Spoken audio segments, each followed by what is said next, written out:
God morning, God morning, God morning. Welcome, welcome, welcome, welcome. How you loving, how you loving, how you loving.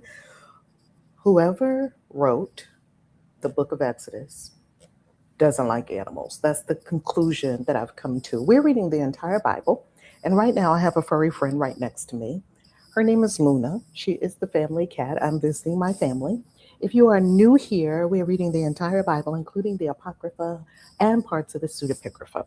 I am Reverend Valerie Love, also known as Kaisi, and I am the author of 26 books on practical spirituality, including the brand new book being released very soon on Kickstarter. The real God is not in the Bible. The Bible is not a spiritual book. The Bible is not a holy book. The Bible is not a sacred book. The Bible is not from God. God doesn't have a holy book. God doesn't have books. God doesn't have rules for you. Radical. And this is a radical departure from what I was taught. Welcome. Come on in, come on in, come on in. How you loving, how you loving, how you loving.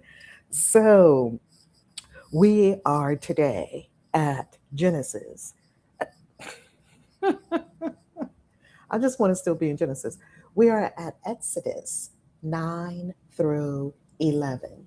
Let me get Luna on camera for a moment. Come here, Luna. On camera for a moment. Say hi to the people, Luna. Luna, say hi. And then go, okay, bye, Luna. Because she's, you know cats. As soon as you open your computer, they lay right on top of it. Like, what is going on here? And she thinks that this is a string, so she has to chew at it and go for it.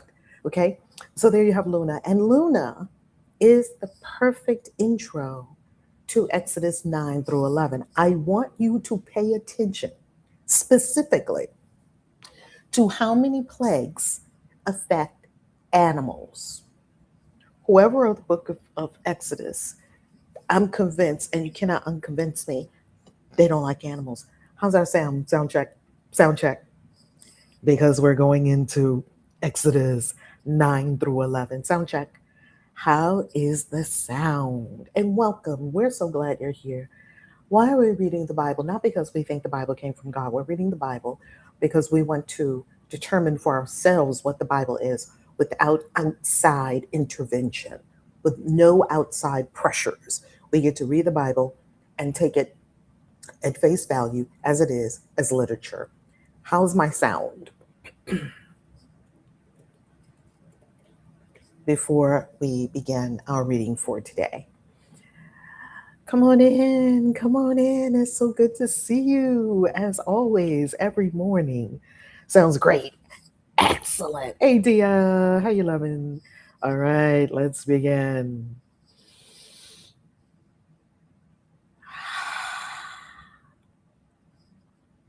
Exodus chapter 9. We are reading from the World English Bible. It is a public domain Bible. I've tagged it here on YouTube for you, and you are most welcome to buy it from this YouTube tag if you like. I think I have Walmart there and Barnes and Noble for you. If you would like a public domain Bible, we are not reading copywritten Bibles. Then Yahweh said to Moses, "Go into Pharaoh and tell him, this is what Yahweh, the God of the Hebrews, says. Let my people go, that they may serve me. For if you refuse to let them go and hold them still, behold, Yahweh's hand is on your livestock, which are in the field, on the horses, on the donkeys, on the camels, on the herds, and on the flocks, with a very grievous pestilence. Yahweh will make a distinction between the livestock of Israel and the livestock of Egypt, and nothing shall die of all that belongs to the children of Israel.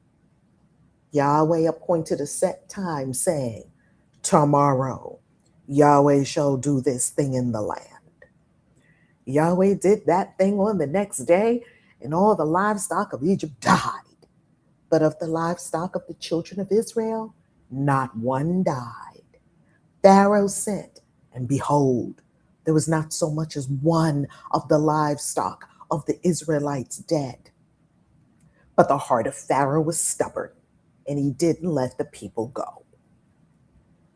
Yahweh said to Moses and to Aaron, "Take handfuls of ashes of the furnace, and let Moses sprinkle it toward the sky in the sight of Pharaoh.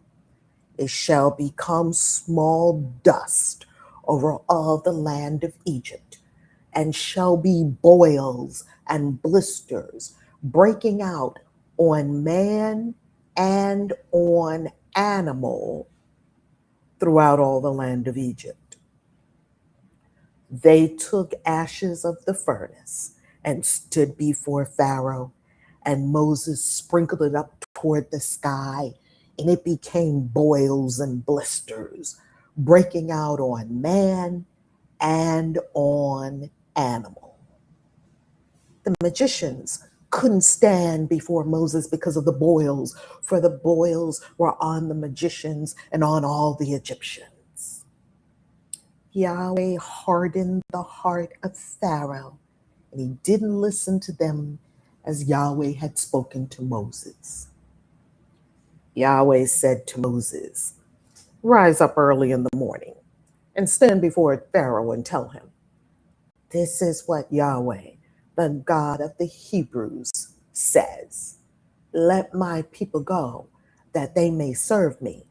For this time I will send all my plagues against your heart, against your officials, and against your people. You may know that there is no one like me in all the earth.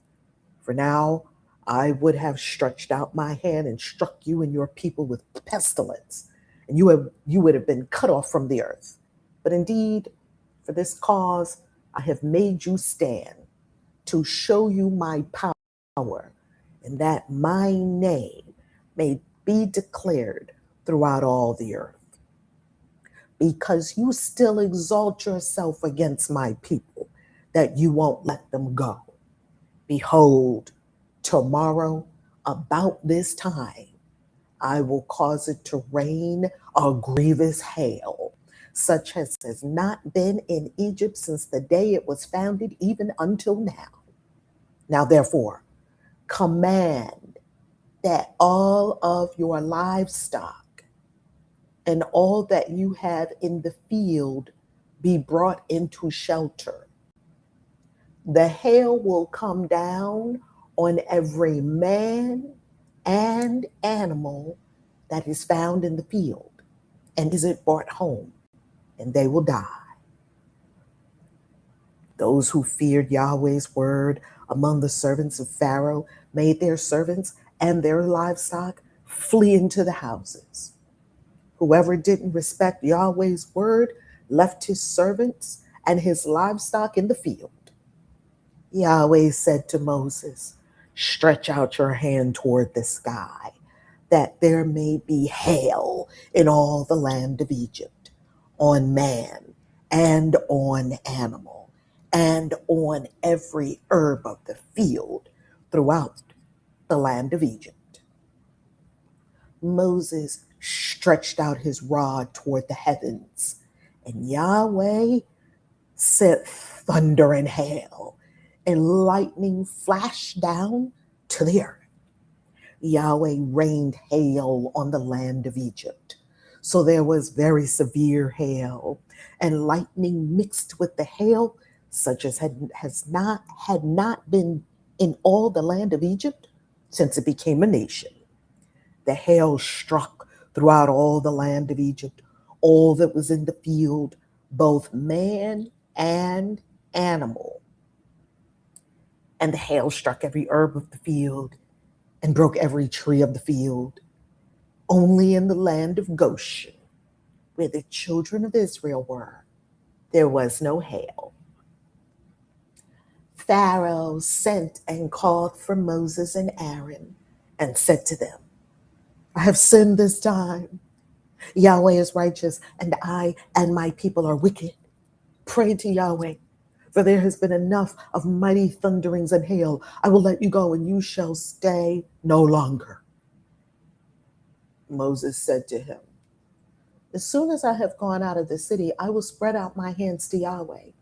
The thunders shall cease, and there will not be any more hail, that you may know that the earth is Yahweh's.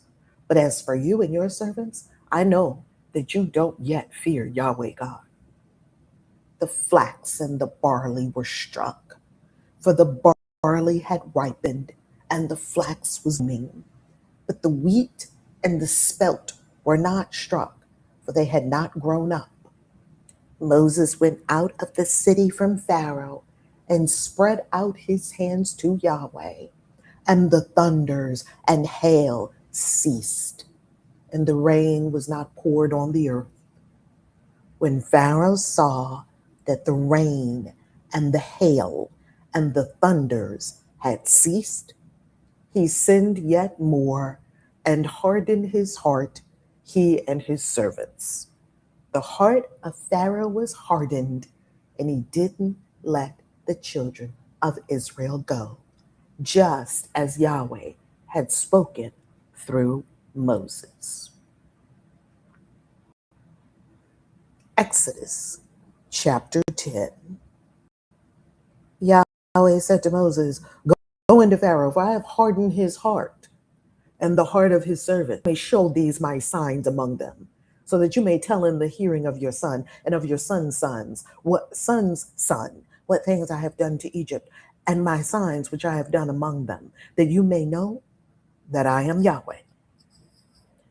Moses and Aaron went into Pharaoh and said to him, This is what Yahweh, the God of the Hebrews, says. How long will you refuse to humble yourself before me? Let my people go, that they may serve me. Or else, if you refuse to let my people go, behold, tomorrow I will bring locusts into your country, and they shall cover the surface of the earth, so that one won't be able to see the earth. They shall eat the residue of that which has escaped, which remains to you from the hail, and shall eat every tree which grows for you out of the field. Your houses shall be filled, and the houses of all your servants, and the houses of all the Egyptians, as neither your fathers nor your fathers' fathers have seen since the day that they were on the earth to this day. He turned and went out from Pharaoh. Pharaoh's servants said to him, How long will this man be a snare to us? Let the men go, that they may serve Yahweh their God. Don't you yet know that Egypt is destroyed? Moses and Aaron were brought again to Pharaoh, and he said to them, Go, serve Yahweh your God. But who are those who will go? Moses said, We will go with our young and with our old. We will go with our sons and with our daughters, with our flocks and with our herds, for we must hold a feast to Yahweh. He said to them, Yahweh with you, if I let you go with your little ones. See, evil is clearly before your faces. Not so.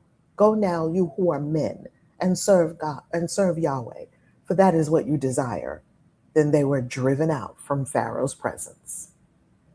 Yahweh said to Moses, Stretch out your hand over the land of Egypt for the locusts, that they may come upon the land of Egypt and eat every herb of the land, even all that the hail has left.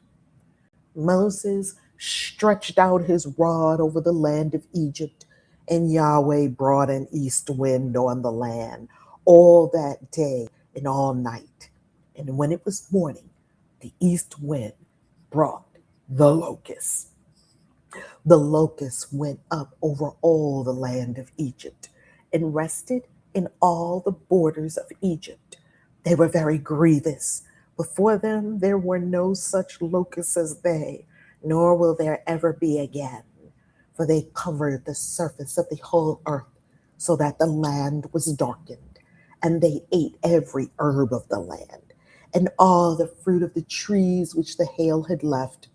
There remained nothing green, either tree or herb of the field, through all the land of Egypt. Then Pharaoh called for Moses and Aaron in haste. And he said, I have sinned against Yahweh your God and against you. Now, therefore, please forgive my sin again and pray to Yahweh your God that he may also take away from me this death. Moses went out from Pharaoh and prayed to Yahweh. Yahweh sent an exceedingly strong west wind, which took up the locusts and drove them into the Red Sea.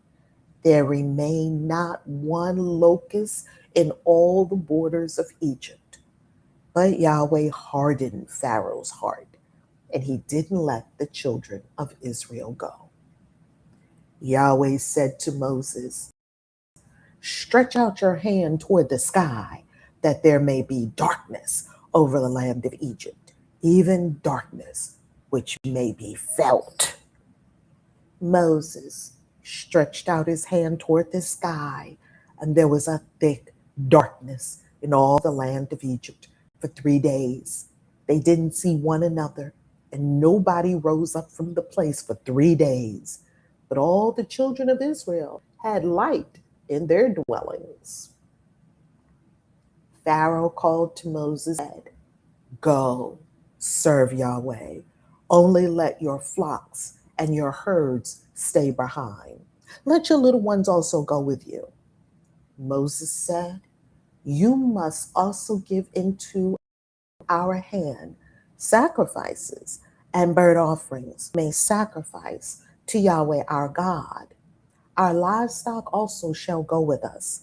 Not a hoof shall be left behind. For of it we must take to serve Yahweh our God.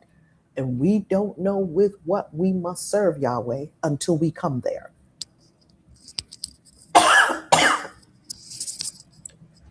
Pardon me. But Yahweh hardened Pharaoh's heart, and he wouldn't let them go. Pharaoh said to him, get away from me. Hold on.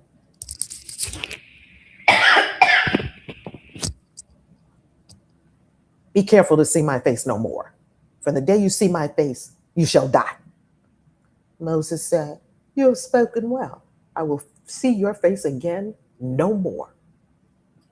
Footnote to Exodus 10:19. Red Sea is the translation for the Hebrew Yam Suf, which could be more literally translated sea of reeds or sea of cattails. It refers to the body of water currently known as the Red Sea, or possibly to one of the bodies of water connected to it or near it. Exodus chapter 11. Yahweh said to Moses, I will bring yet one more plague on Pharaoh and on Egypt. Afterwards, he will let you go. When he lets you go, he will surely thrust you out altogether. Speak now in the ears of the people, and let every man ask of his neighbor, and every woman of her neighbor, jewels of silver and jewels of gold. Yahweh gave the people favor in the sight of the Egyptians. Moreover, the man Moses was very great in the land of Egypt, in the sight of Pharaoh's servants, and in the sight of the people. Moses said, this is what Yahweh says. At about midnight, I will go out into the middle of Egypt, and all the firstborn in the land of Egypt shall die, from the firstborn of Pharaoh who sits on his throne, even to the firstborn of the female servant who is behind the mill, and all the firstborn of livestock. There will be a great cry throughout all the land of Egypt, such as there has not been, nor will be any more. But against any of the children of Israel, a dog won't even bark or move its tongue against man or animal, that you may know that Yahweh makes a distinction between the Egyptians and Israel. All these servants of yours will come down to me and bow down themselves to me, saying, get out with all the people who follow you. And after that, I will go out. He went out from Pharaoh in hot anger. Yahweh said to Moses, Pharaoh won't listen to you, that my wonders may be multiplied in the land of Egypt. Moses and Aaron did all these wonders before Pharaoh, but Yahweh hardened Pharaoh's heart, and he didn't let the children of Israel go out of his land.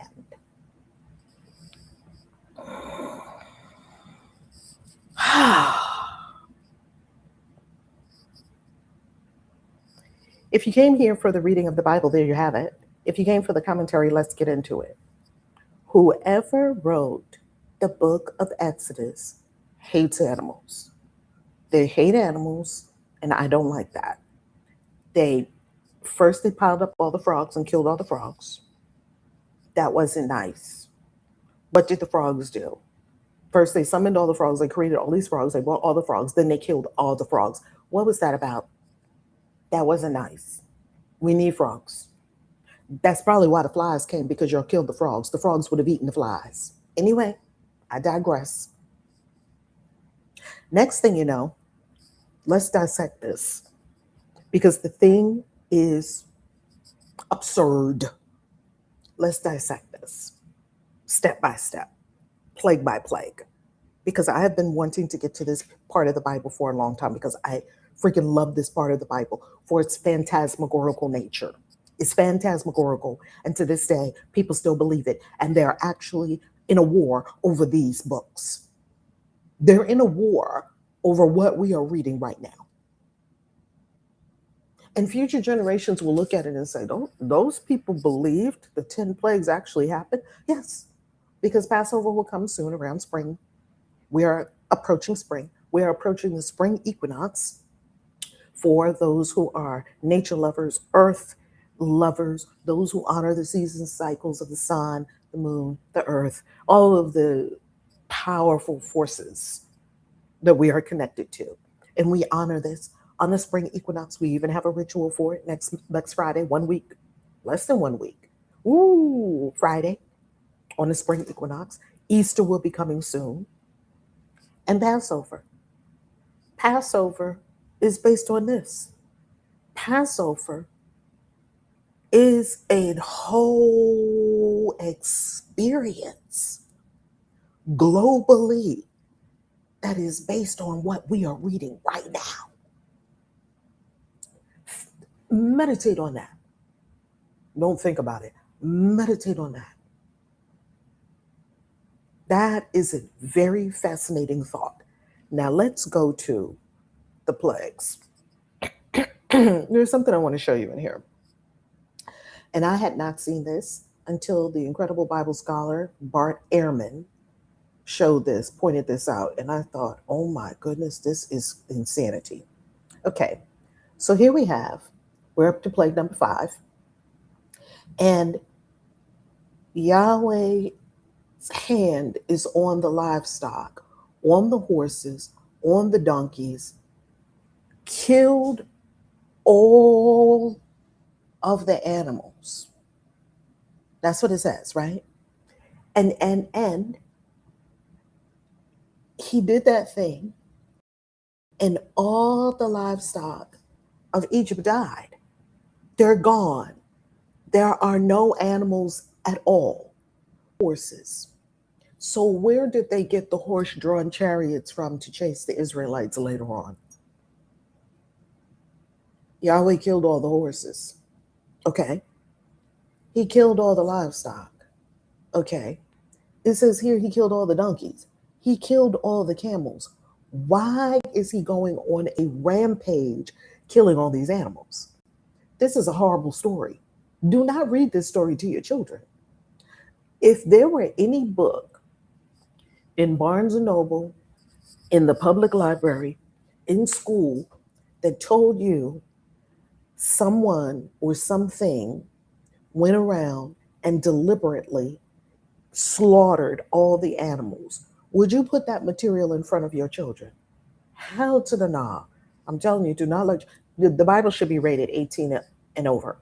maybe 21 and over, maybe 40 and over. You know, in the Jewish Kabbalistic experience, you could not learn Kabbalah unless you were a man who was 40 years or older with a wife. You had to be married. Being married, uh, in many ways, put a stamp of approval on you, because if a woman said yes to you, if you were able to get a woman to say yes to you, okay, then you passed one of the tests. But if you're not married, no woman said yes to you, there's a problem. It's almost like a litmus test. Can you get a wife? Well, if you can't get a wife, something is clearly wrong here. Okay. And he had to be over 40. I sort of feel the same way about occult sciences and mysteries. One's consciousness must be developed to some level in order to even be able to read these words. Who would love a God that would kill all the animals? For what reason? For what purpose? The animals have nothing to do with these people. And you might say, here's the devil's argument against this, right? Maybe this makes it horrible for the Egyptians to kill all the animals. Maybe. Yet, this is God. You can't make it hard for the Egyptians. It's so mechanical and it's so manual. I have to take away your animals. But you're supposed to be the God of the entire universe. You're supposed to be God. Clearly, you're not. Okay. It gets worse. But now the children of Israel, they get to keep their animals. Not one died. Clearly, let me come off screen share for a moment and share this. Let me come on screen share and say this. Clearly, this is a grandiose piece of religious and political propaganda.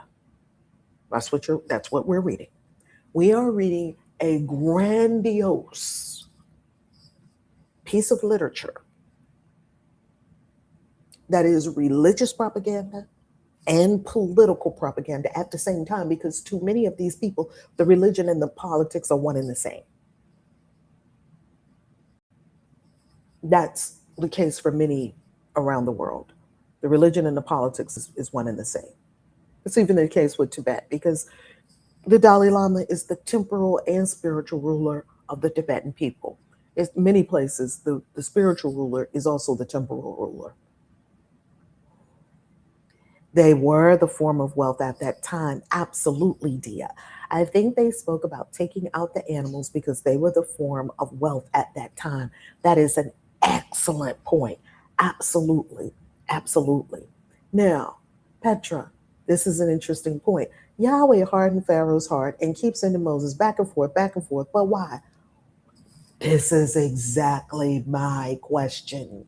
And supposedly the answer to this, so I'll show you. That's the answer.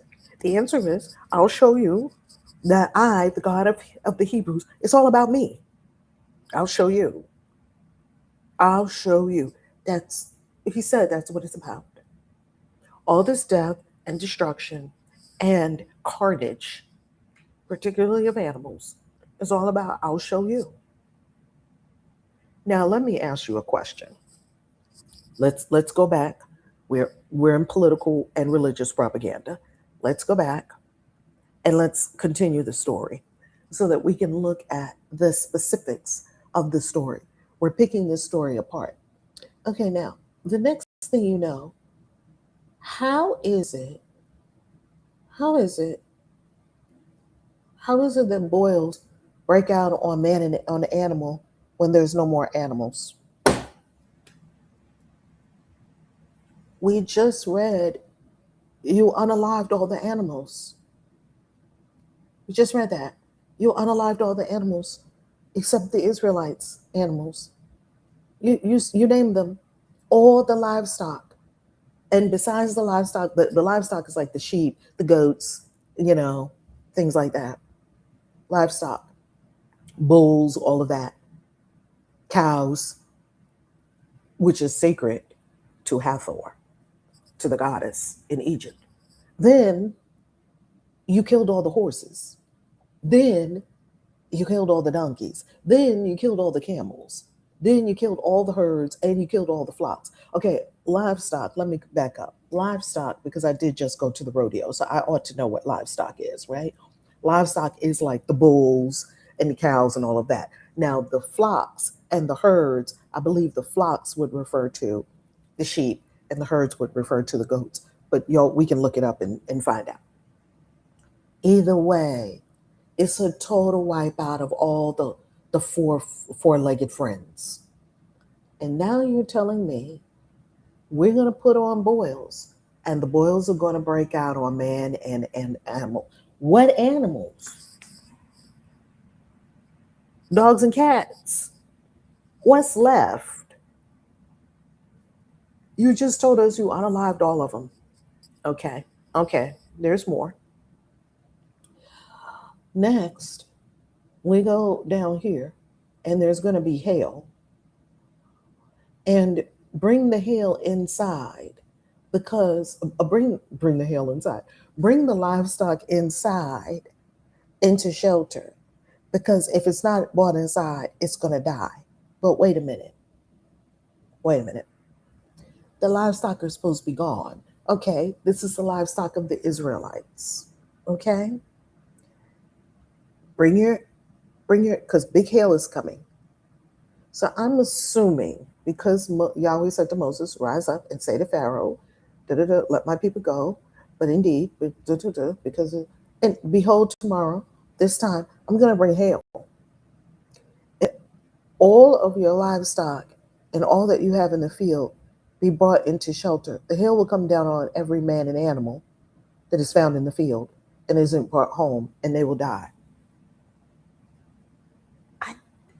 I don't understand this. This is insanity. How did I ever believe this shit? Okay, let me go further. Okay, those who feared Yahweh. Okay, so if you fear Yahweh, among the servants of Pharaoh, made their servants and their livestock flee into the houses. Those who feared Yahweh's word among the servants of Pharaoh made their servants and their livestock flee into the houses, but they didn't have any more livestock. Whoever didn't respect Yahweh's word left his servants and his livestock in the field. Okay, so here we go again. Stretch out your hand. Hail on man and on animal. Whoever wrote Exodus hates animals. I am absolutely convinced. Okay, now let's go further. Then this is magic hail. This is magic hail. No different from the river of fire where Mr. Frodo has to put the ring. No different. It's a magical river of fire that will destroy the one ring to control them all, because this one ring is so powerful that it just corrupts anyone who tries to hold it. This one ring. And this one ring has to go into the fires of Mordor. It's a magical ring, and this is a magical river that can devour the ring. Please tell me the difference between that and this, because I don't see any difference, none whatsoever.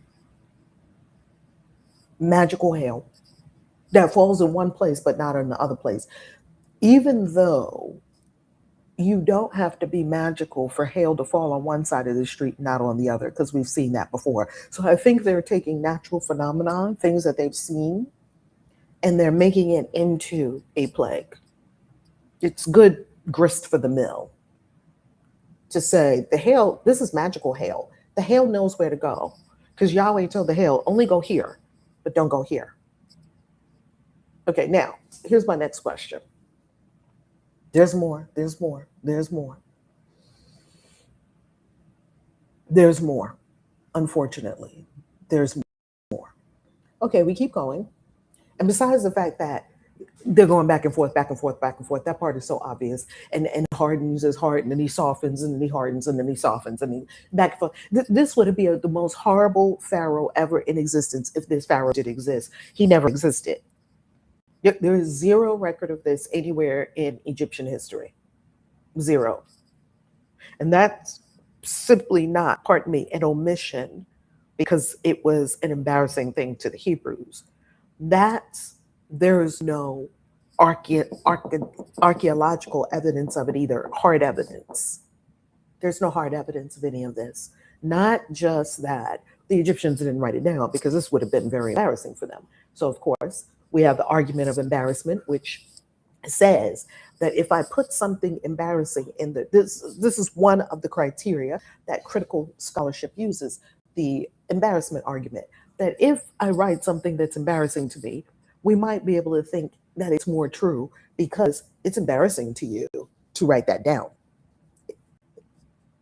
So if we just use that argument and say that the Egyptians didn't write any of this down because it was just so embarrassing to them, there was no record of it either anywhere, even though Egypt is were like the Sumerians. Every damn thing was documented. We still have shopping lists from Egypt, shopping lists, marriage contracts, death. Do they have death records like for pharaohs and famous people? Everybody else died. It wasn't a big deal.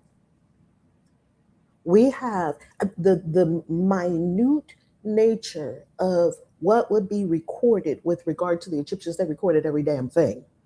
Nothing about this. No high priest wrote about it. No, just a glaring absence. And of course, devil's advocate again, absence of evidence does not equal evidence of absence. True. And let's look then at the archaeological record and see if we can find anything where these events purportedly happened. There's nothing. There's nothing. There's nothing. There's nothing. There's nothing.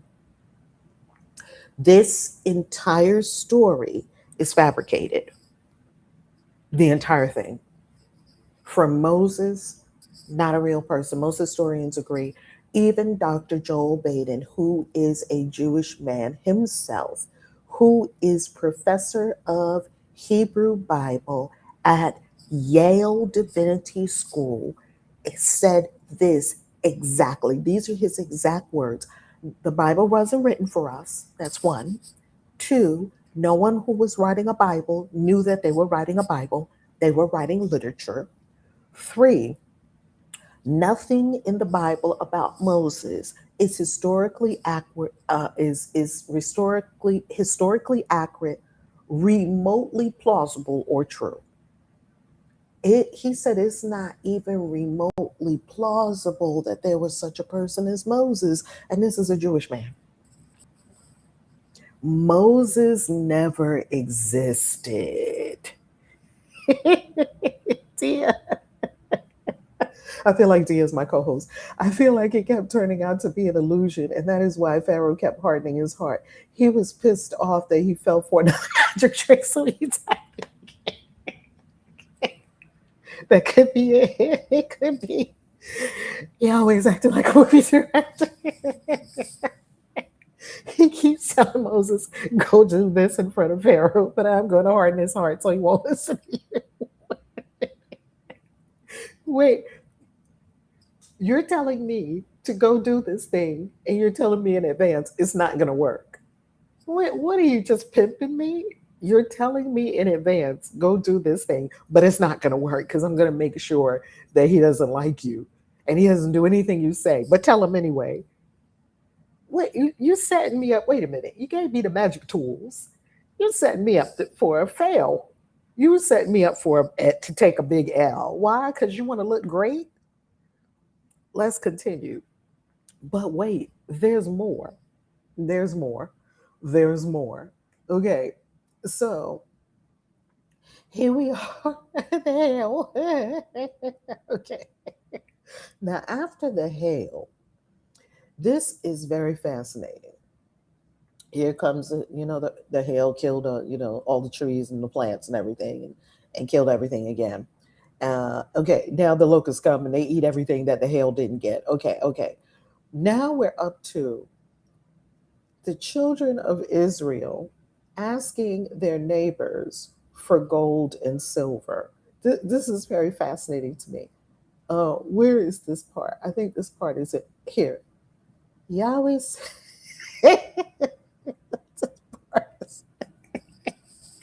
this story is hilarious under investigation. I can see why Bible scholars are in divinity school scratching their heads like, we're supposed to teach this when we go back to our churches? Yes, this is the religion. This is what happened. Okay. And right there, some became atheists right there. They couldn't do it. And some were like, oh, okay, I get it. But they went back and they didn't tell their members of the church. They never told their members of the church any of the things they learned in divinity school about archaeology and no evidence for any of this. Anyway, let's continue. How is it that Israel is supposed to be in this protected land of Goshen?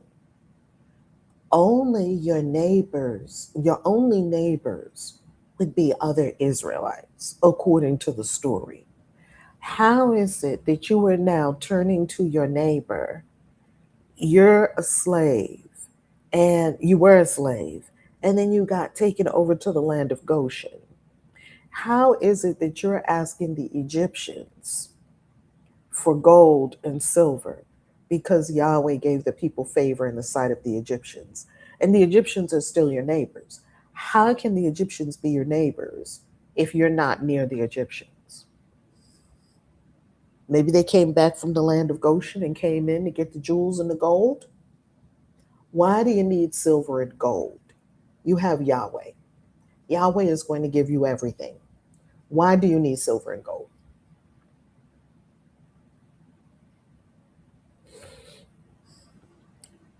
Now, if a Pharaoh's son died, which did happen, Akhenaten's son Tutankhamun, also known as King Tutankhamun, he died.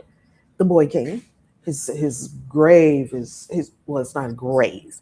His burial chamber was intact when it was found, and it had the most elaborate, extensive, most adorned grouping of gold, silver, treasures that anyone had ever witnessed up until that time. King Tut's tomb.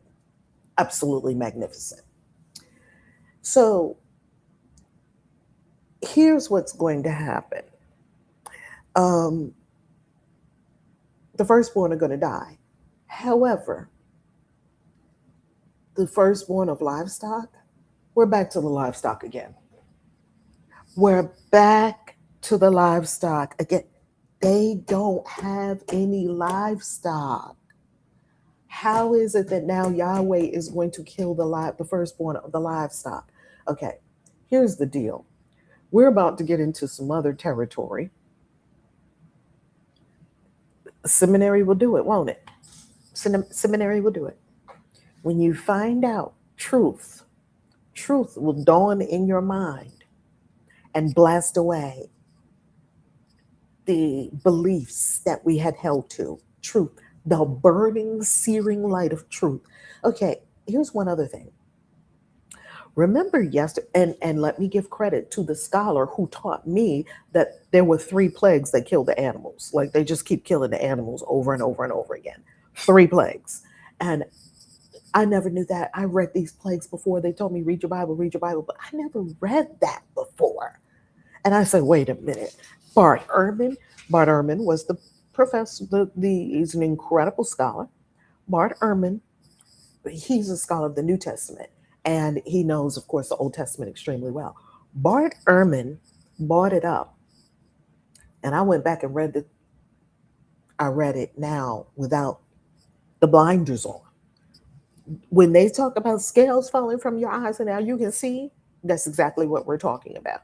Scales fall from our eyes and we can see that there were three plagues that killed the animals. So now either this God is forgetful, he has amnesia, clearly.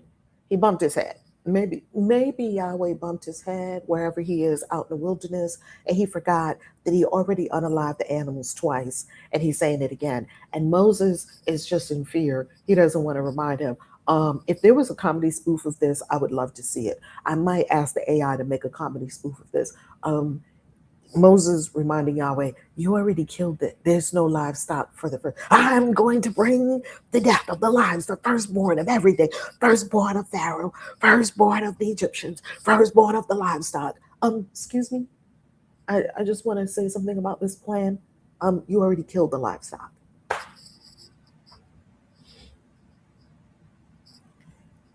Let's go further. There's more. There's more. Remember yesterday when I said that the Christians came up with this bizarre idea to explain why we have these 10 really strange plagues? Their idea about to explain the plagues is even more bizarre than the plagues themselves. I pulled it up on ChatGPT. Let me share it with you. You will love this. You will love this. I promise you. You'll love this. Hold on.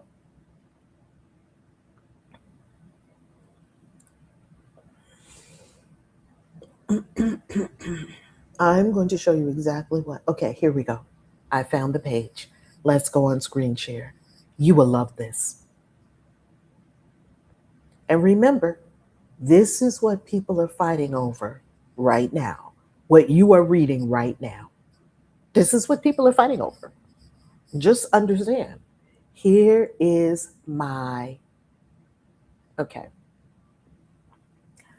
I've heard Christian apologetics claim that the plagues were aimed at specific Egyptian deities. I find no basis for this conclusion after having, so you have to give AI the context because it may start off in Kansas and you're in New York. Hey, AI, I'm in New York, you're in Kansas, come over here. I find no basis for this conclusion after having visited Egypt twice for extended periods of study and visit to temples and ancient sites. I have to let the AI know you were talking to a person who has studied Egypt for years. I don't find any basis for this because it's going to try to tell me the mainstream story. And I'm telling it, I don't believe the mainstream story because I know too much I've been in the place. So you will not be able to keep putting the wool over my eyes. I also find the connections to be grasping at straws in an attempt to address the obvious strangeness of the plagues themselves and why they do what they do and in that order. Am I wrong? I didn't ask it. Please agree with me. I want to find out why I'm wrong. Your skepticism is very much in line with mainstream critical scholars. The popular claim that each plague targets a specific Egyptian god is largely considered a modern apologetic construction, not something supported by the biblical text or by Egyptology. The Bible doesn't say it, nor does Egyptology say it. They made it up.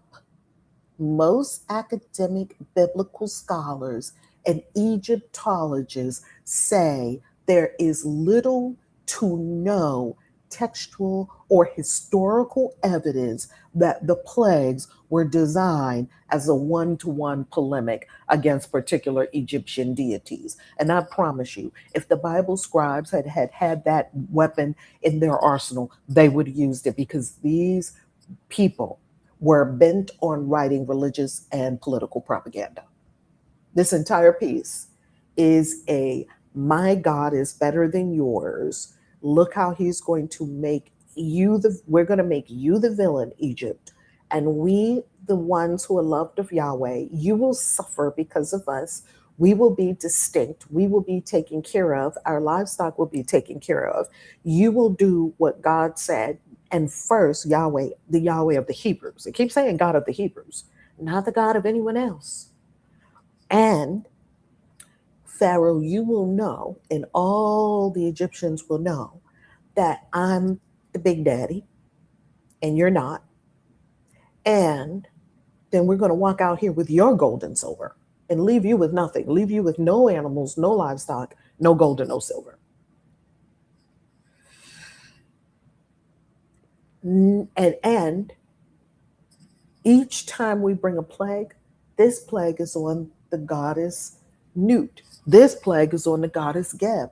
This plague is on God thought this plague is for. Trust me, if the scribes had had that in their arsenal, they would have used it. The Bible itself does not identify specific gods. The plague narrative in the book of Exodus never says this plague defeats X Egyptian god. This god is being judged. The closest thing appears in Exodus 12:12, which says, I will execute judgments on all the gods of Egypt. The Elohim of Egypt, by the way, is what it says. But even here, no specific gods are named. No plagues are tied to individual deities. The statement appears only once during the final plague. Critical scholars generally read this as generally, wow, there's a double word there. Generally read this as general theological rhetoric, not a detailed polemic. So there's no polemic in the Bible itself, these people railing against these people. And the Bible is full of polemics. These people don't like these people. One of the big polemics in the Bible is the Yahweh people don't like the Baal people.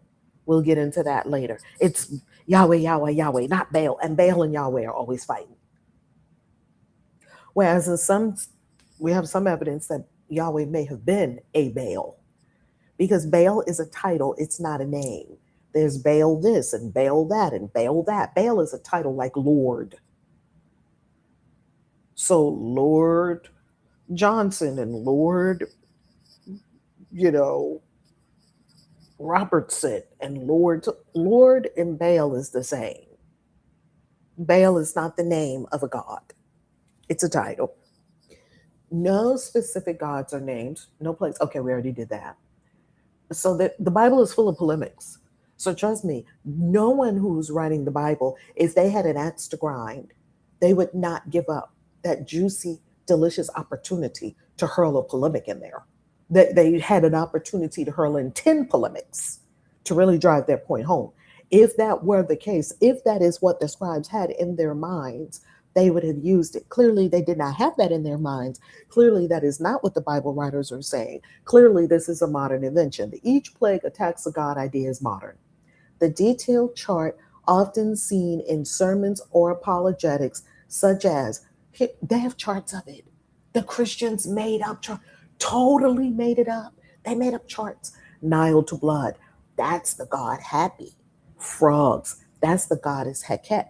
Darkness, that's the sun god Ra.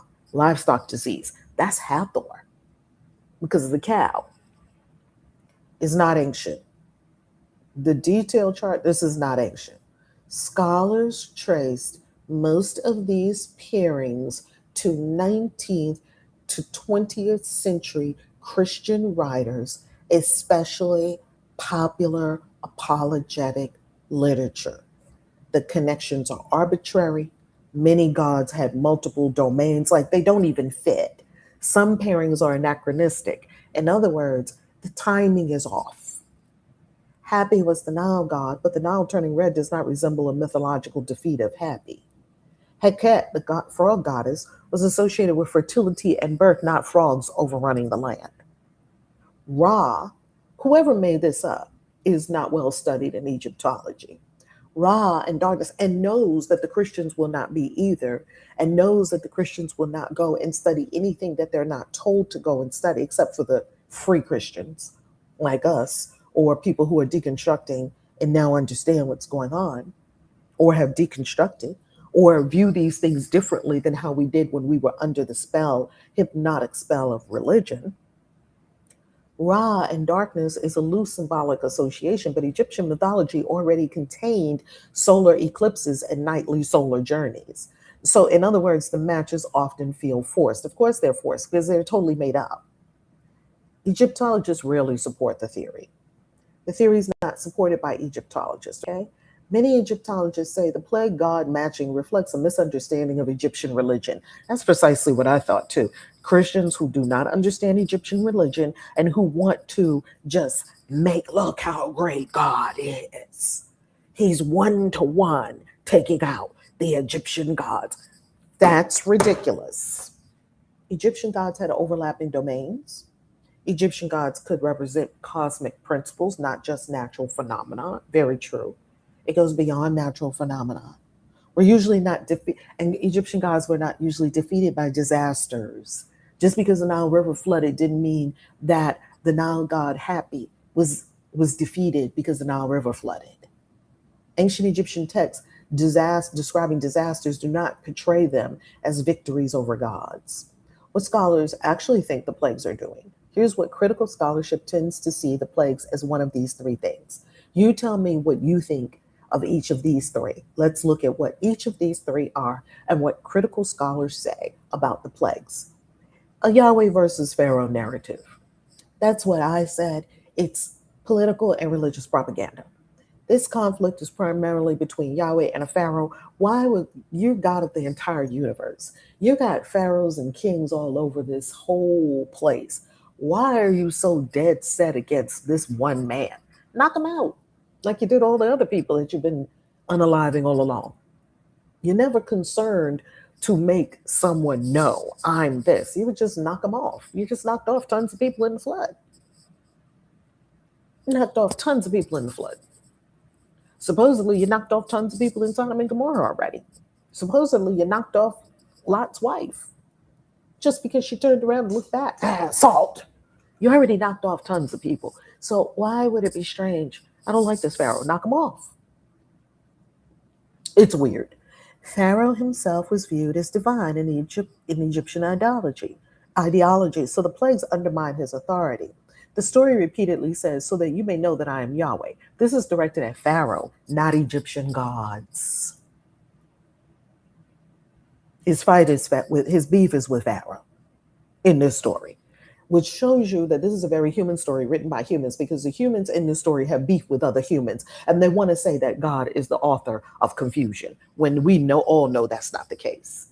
B, a cosmic decreation motif. Some scholars see the plagues reversing creation order, especially echoing Genesis. Examples sometimes suggested creation order, waters ordered, plague reversal, now becomes chaos. Creation order, animals multiply, plague reversal, frogs become destructive. Creation order, light created, plague reversal, darkness. This theory is debated, but has more textual support than the deity theory. I don't know if I go with that one. That one does not hold water to me. Pardon the Nile River references. Pardon the pun. C, a literary pattern of escalation. Ooh, we like literary patterns. Let me lean in so I can put this in my books. 333, climax. Wait a minute. Is this three-part story structure like we read in Save the Cat for all of us who are writing books and novels and stories? The plagues form a structured narrative cycle. Ooh, this could be a narrative pattern in ancient Near Eastern literature. That would be very intriguing to me as a writer. Scholars often note the 3 plus 3 plus 3 plus climax pattern. I like that. Okay, let's look at it. So let's see if this theory holds water. 1 through 3, cycle 1 through 3. No warning, Aaron acts. The pattern. Cycles 4 through 6. Moses warns Pharaoh. Cycles 7 through 9. Formal warning before Pharaoh. Cycle 10. Climactic judgment. It's the 3-3-3 climax. Oh, maybe. This looks like careful literary design, not a list of anti-God polemics. Even many Christian scholars reject the God target theory. Interestingly, many modern evangelical scholars now say the same thing you observe. They note the Bible never connects plagues to individual deities. Egyptian religious symbolism does not line up cleanly. The list appears retrofitted. So your conclusion is very reasonable from the standpoint of critical biblical scholarship, that each plague defeats a specific Egyptian god. Explanation is mostly apologetic speculation. It is not supported by the biblical text itself. It's nowhere in the Bible. It's not strongly supported by Egyptology. Your observation that the connections often feel like grasping at straws is exactly the criticism many scholars make. There you have it. There you have it.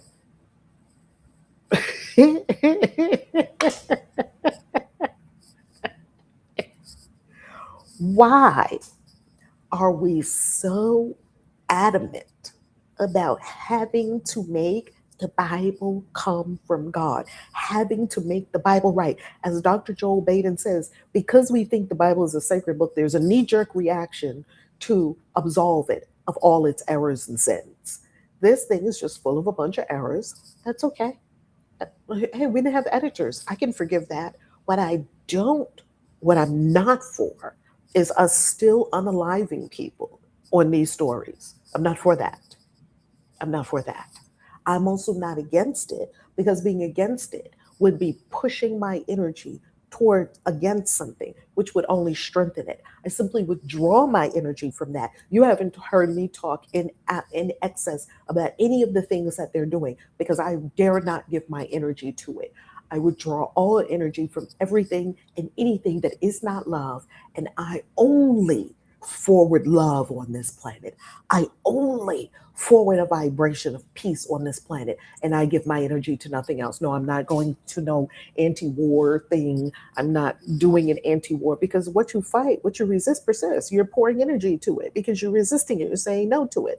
I'm saying no as a withdrawal, as I turn my attention to it. I'm not giving my attention to that. I am not. I pour love into this world every day. Peace to this world. Peace. Speak peace. Be peace. Emanate peace. If all of us did that, it would be impossible for there to be a war. It would be impossible to be a war.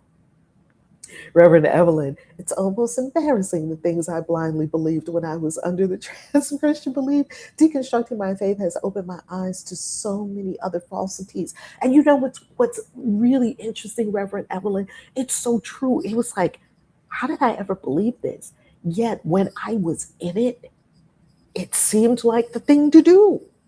It seemed like the thing to do until we found out and we started taking the cobwebs off. In that, I give you, Reverend Evelyn, and everyone here loads of love and loads of respect and honor, because to dismantle your own belief system is one of the hardest things in the world to do. That's why people don't do it.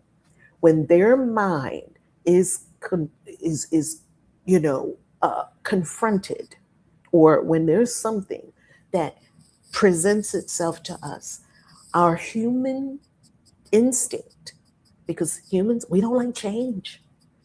Our human instinct can be to just no, an instant resistance. And maybe I've had instant resistance before, and later on, I had to really sit that thing. It was a seed, and it got implanted in there, and it kept growing.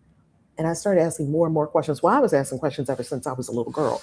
And I promise you, I heard something from a sis that I love on YouTube, on TikTok the other day. And this is what she said: deconstructing is for grown folks.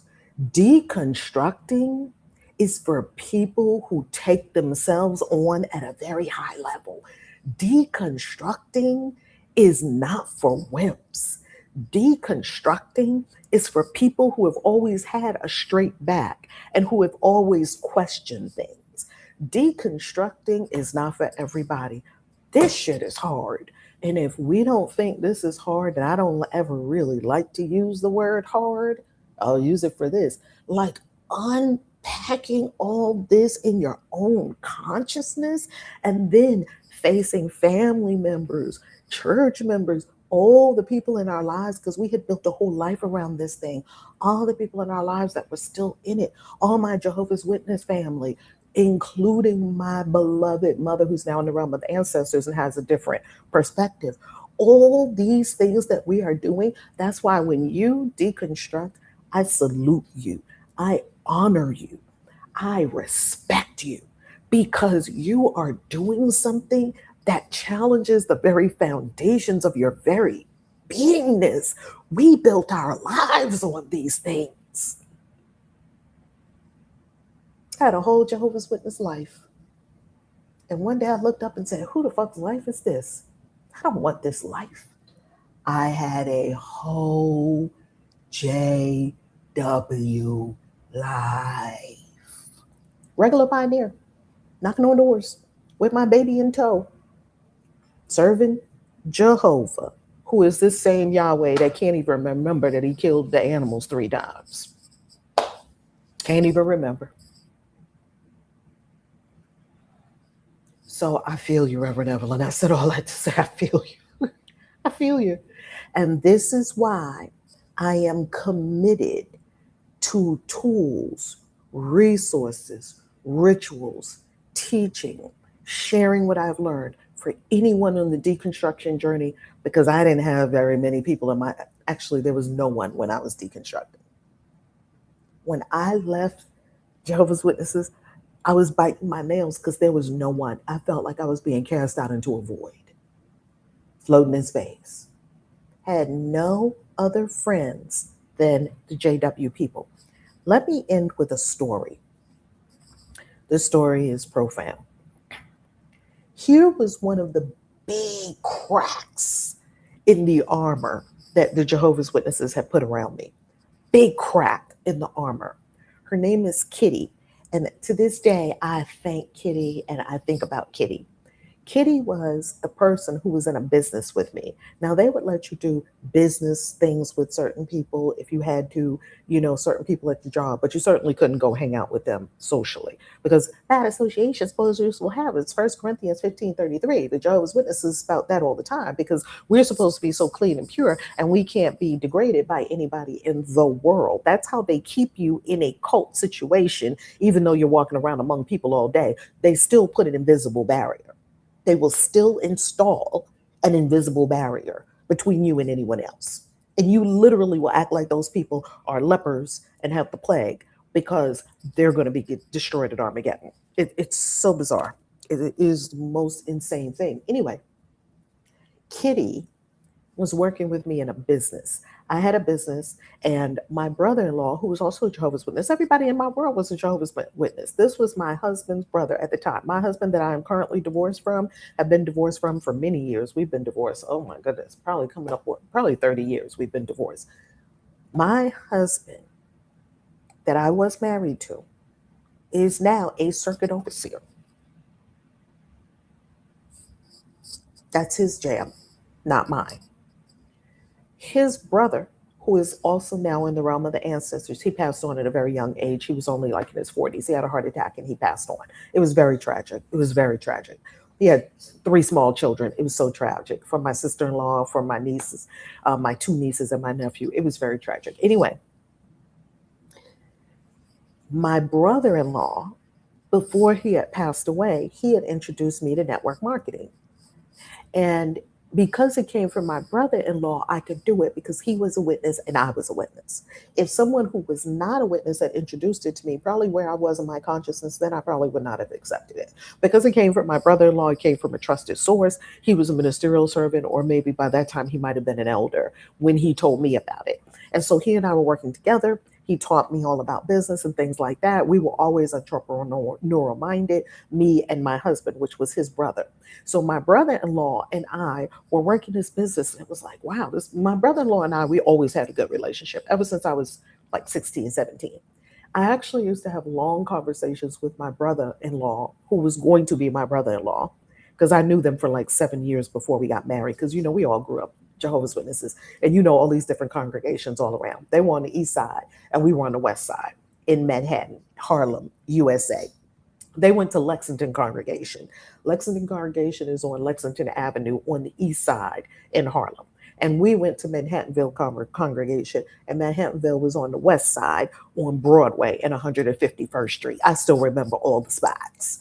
So so you knew all the kids in the different congregations that were anywhere near you, because we would go roller skating together, we would do bowling together, all the wholesome activities that you're supposed to be doing together as Jehovah's Witnesses. It's a whole thing. So therefore, that's why you are never really around people unless you go to school with them, but you can't talk to them. Don't even talk to them at lunch. Have lunch with other witnesses. Like, wow, the exclusion level of this thing is Mach 10 hair on fire. So here, me and my brother had been talking for years. So I give you that context to understand that it wasn't out of the blue that my brother-in-law and we had a great conversation relationship.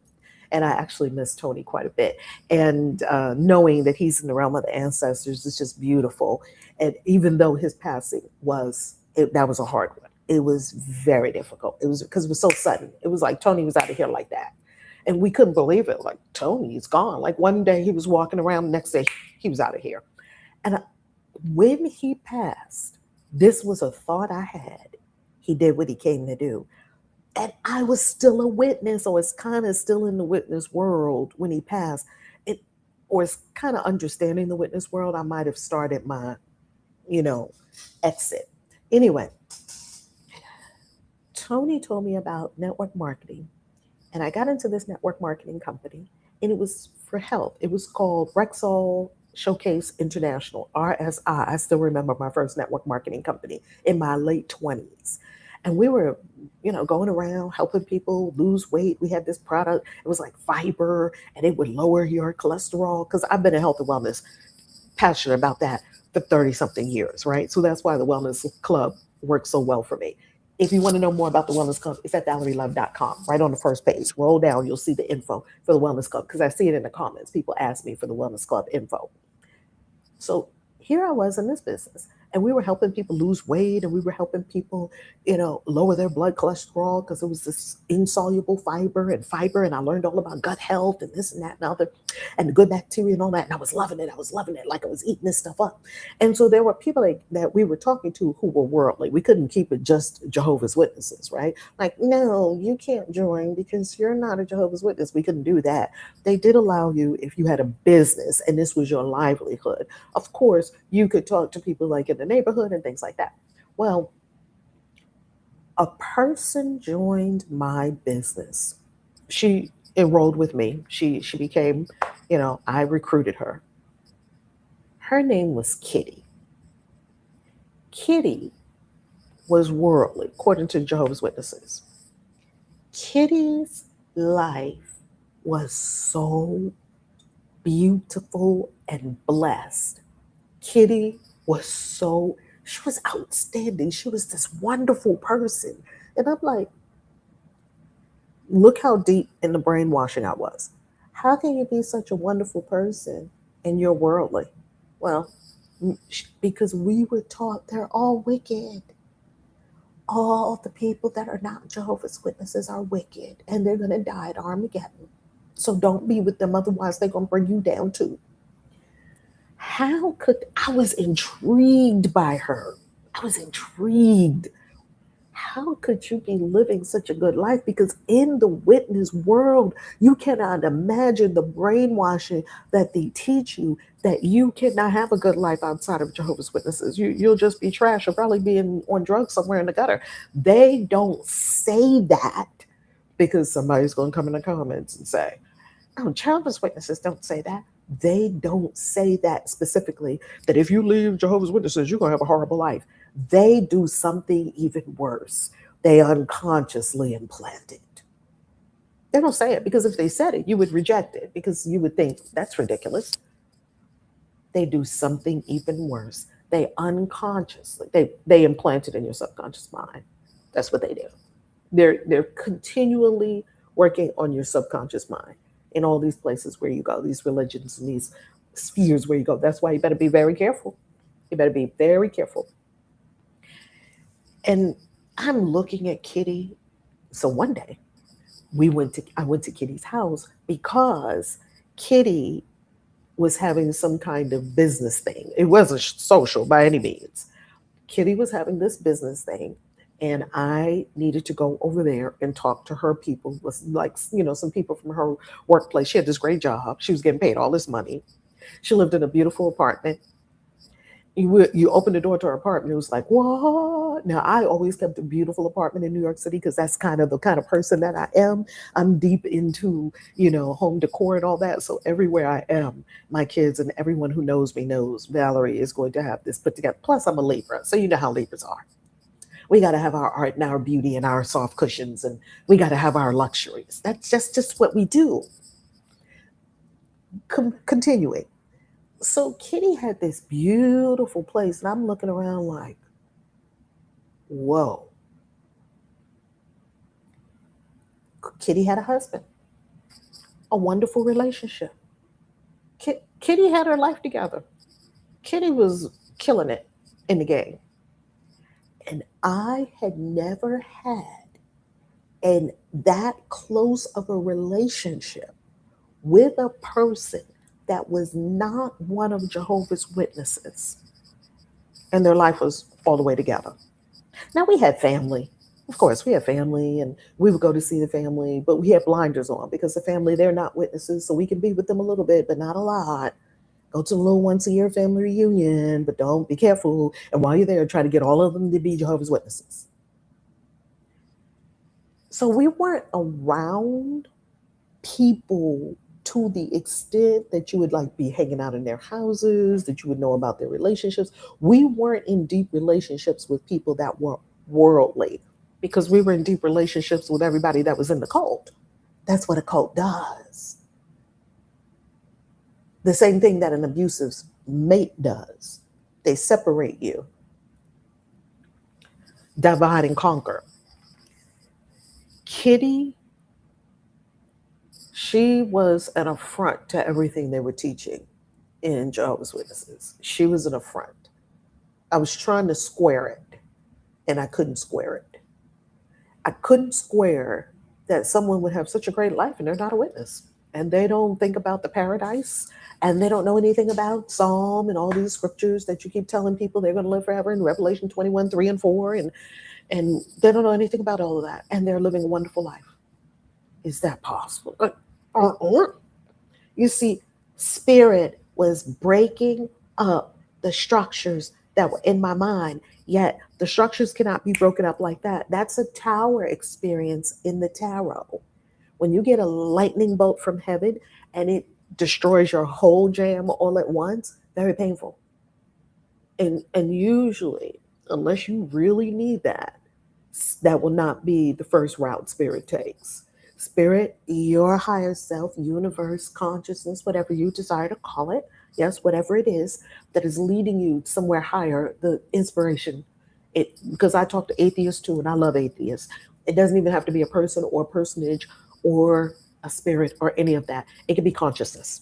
We can keep it scientific. It can be consciousness. It could be God. It could be Jesus. It could be anything you want it to be. It could be Obatala. It could be any of that. It's any and all of that and more.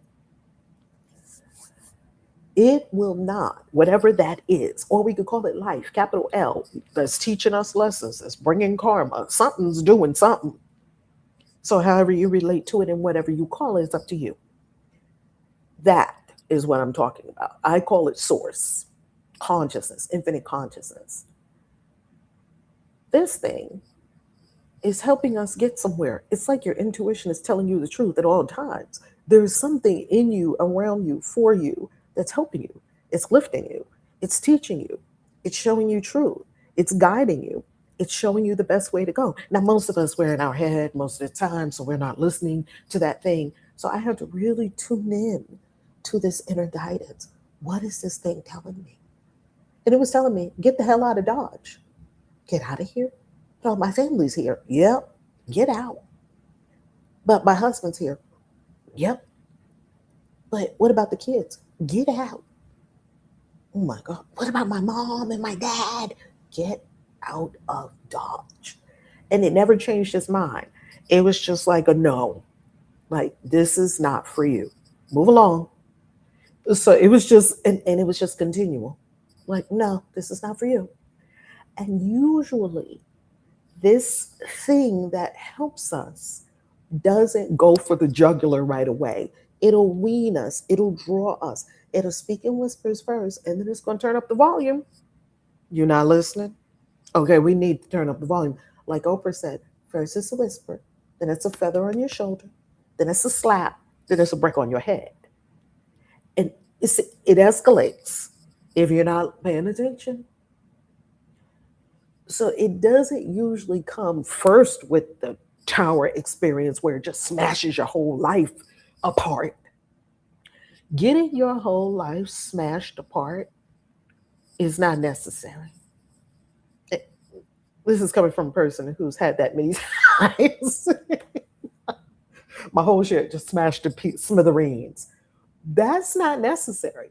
That's because I didn't listen to number one, number two, number three, number four, number 17 message, number 99 message, and now we on 100. And my ancestors be like, spat, okay, now you get the slap down because we just can't get you any other way.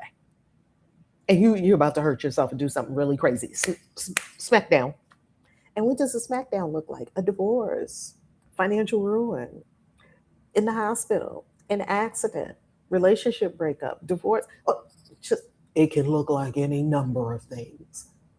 You don't have to have the slap down, the smack down. You don't have to have it. You don't have to have the tower experience with the lightning bolt coming for your head and ousting you out of your tower of beliefs and you fire all that. You don't have to have all that. Just be in alignment. Just listen and go with that flow of your inner being, the essence of who you truly are. Go with that flow of that.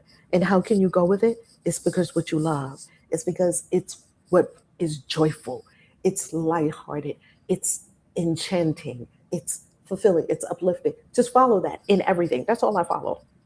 Well, how am I going to make money? Or how am I going to do this? Or how am I going to do that? It's going to take care of you. It takes care of everything. It takes care of everything. Just follow this. And people are like, well, I can't do what I love because I have to make money. How's that working out for you? Well, I'm driving Uber. Oh, I'm at a job. I'm an engineer. I make 125,000 a year and I hate it. Okay. Would you like to do something different, beloved? Or would you like to stay where you are? Because you don't have to do something different. You don't. Do you know how many lawyers, engineers, doctors, professors I have worked with over the years? They're like, Reverend Val, I'm a professor. That was Dr. Denise Bacchus, also known as Queen Hadassah, who is initiated in the Christian Witches Mystery School, has a whole new life. Dr. Denise Bacchus, when I first met her, 6 figures, an incredible house, Mercedes, all the designer purses, professor, super smart, degrees on degrees on degrees, not happy, life falling apart. Not anymore. She knows. Same with Dr. Madeline, Dr. Jatea Wiley. First met her making 6 figures at her good government job. 6 figures at her good government job. Beautiful house, better house than anybody. First person to go to college and get all the degrees she got. She had 5 degrees. You know, this associates, this bachelor's, double masters, all these things. Super smart, super beautiful, super amazing. Big, beautiful house. Miserable. Big, beautiful house. Miserable. Beamer in the driveway. Miserable. Go to her house every day. Every time we go to her house, the house is so beautiful. 50 Buddhas. Buddha over there, decorated beautifully because Dr. Jatea can do some decorating. Oh my goodness. You now know her as Harmony. She has a sacred name, Total Transformation. Total Transformation. Total Transformation. Right now in Money Magic, we have lawyers, engineers, total transformation. Because just like I was, financial advisor, American Express, making money, prestige, houses, this, that, the other, not happy. Why? Not following the thing that is the happiness ball inside of you. Yes, like this for me. That's how I can come on here and talk to y'all for hours. It's my happy place. And guess what? The second is not my happy place anymore. I'm going to be in my happy place, whatever that is. Writing books, that's my happy place. People are like, I can write 26 books. I'm just getting started. I'm just getting warmed up. I'm probably going to write 100, 150. I can write hundreds of books. And now with AI helping me, baby, I can write books in my sleep. I'm not going to let the AI write the book for me. I'm going to let it help me. I have an assistant now. I can be even bigger and better. What? Because I would never let AI write a book and I just throw it out there to people. That would be ludicrous. Not with my name on it. No, that would not happen. I am a writer.